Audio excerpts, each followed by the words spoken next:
Okay, this, I've shot this a few different ways. I figured this is probably the better way to do it. Scripted it, didn't really work, different things. This is a rant of sorts because something's come up this week with a video that one of my, believe it or not, favorite YouTubers made that I just don't agree with at all. Like, some of the claims made in it were kind of, I'd say, kind of ridiculous. So I just wanted to talk about that briefly in kind of a rant type video. We'll start here. Hasbro is not out to get the community, okay? That's just false. That's just outwardly false, okay? This sprung up because of that whole, well, mainly because of the reveals being cranked out by Takara right now for the repaints of certain figures and reveals that are going on right now. One that really sparked up an uproar was the Lio Convoy that they came out with.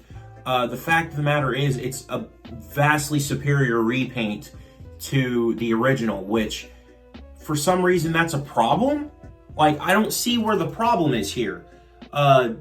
We complained about that first figure a lot, you know, because the face looked too realistic. Like, they wanted a cartoon style lion face. And now we get that, and for some reason it's a problem. And I've heard a lot of people saying, oh, it's predatory because they've upped the price. Well, that's not the reason they upped the price. The reason they upped the price is because it's in a collector-oriented line from Takara. Not Hasbro, Takara. This is a Takara Only thing. This is nothing new. We've seen this happen before. Legends, Henkei, United, Unite Warriors, all of these lines were separate releases from Hasbro. They weren't attached to Hasbro at all. They were Takara Only releases. I don't know why when they do it, it's weird. Now, another problem that people brought up was these multi-packs with examples being Thundertron, the Autobot pack from Gen Selects, and then the Beast Wars Again stuff. The problem I have is when the multi-pack argument came up is because these multi-packs feature figures that were initially very hard to find, and, well, with an exception of the Thundertron, but we'll get to that in a second. These multi-packs have figures like Trailbreaker that were hard to find, Terrorsaur that was really hard to find at the time in Short Pack, and they're giving us another opportunity to get them, or for people that didn't get them at all. And from my perspective, this is great because I haven't handled any of those figures except for one. And that works out great for me because I can just buy them all at once if I wanted to. I'm not going to because I don't think a lot of those figures look the best, and I'm not really crazy about some of the Kingdom molds because I have a lot of them already. But the ones that I didn't get, like the ones that were hard to find, I didn't get. Like Terrorsaur, no. Trailbreaker, no. Hound, of course, nobody's got Hound yet. But Jazz, didn't get Jazz either. And they're all in better color schemes too. They're fixing problems we had with the mold in the first place. Like, these are designed for people who do want them. That's the problem. It's not because, oh, we're making you buy this, and then years later, we're going to let you buy this. No, they didn't plan that. Okay, that's an even worse claim, to say that they planned this. They didn't plan 2 years ago and say, hey, you know how we just sold them that figure, and it's kind of accurate? Well, 2 years from now, let's repaint it again and make it more accurate, and then they'll buy it again. Yeah, perfect, right? No, you just don't do that. They don't have the foresight for that. Nobody has the foresight for that.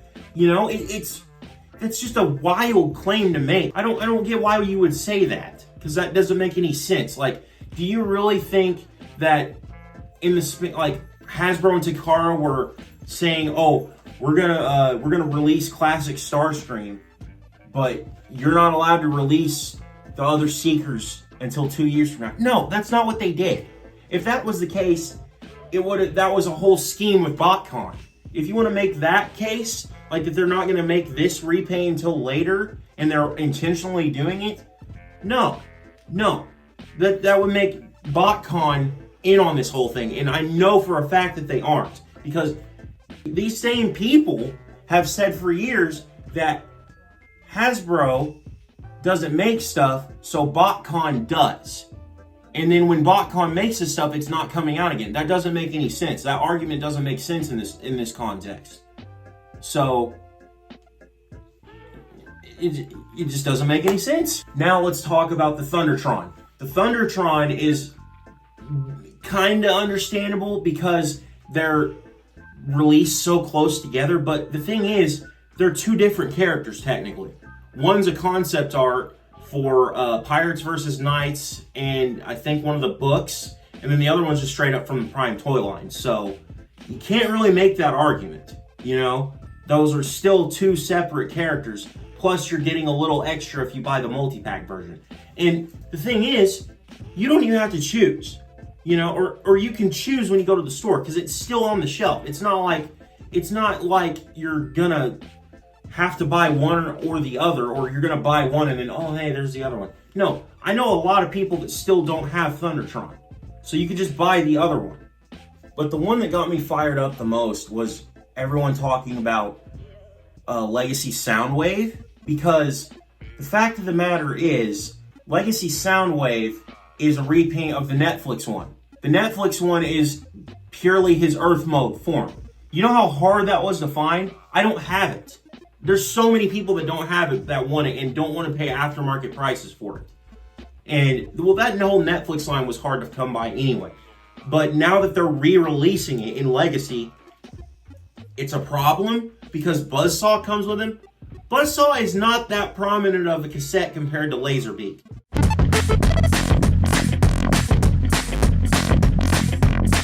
I mean, it's not that big of a deal, you know? If you want to buy them again, buy them again. You don't have to. If you already have Netflix Soundwave, whatever, you know? It shouldn't matter if it's a rare figure and you own it. If they want to re-release it to let other people enjoy it, let them enjoy it.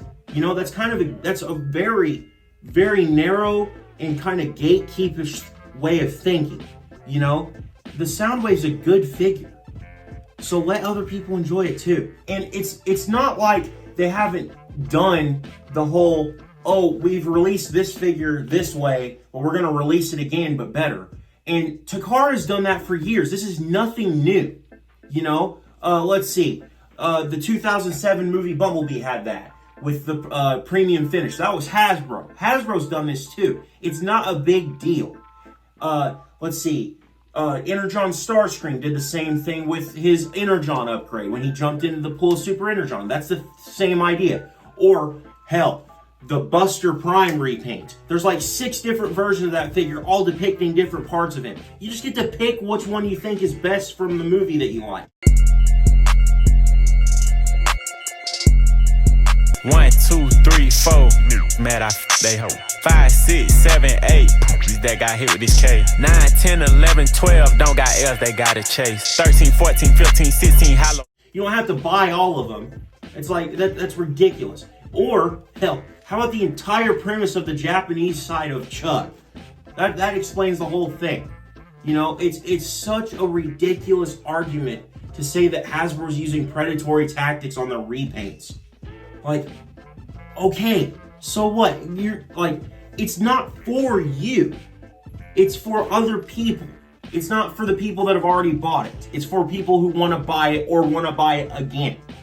It's not for the people that are content with owning what they have. Yeah, you might like it, but you don't have to buy it. Nobody has to buy toys. It's in a market. You're not forced to buy anything. That's a great thing about capitalism. You don't have to buy anything. You're not forced to buy something just because it's available. And at the end of the day, a lot of their repaints in the modern time, from like going from studio series to buzzworthy, it's all been them amending things that they wanted to do a little bit better.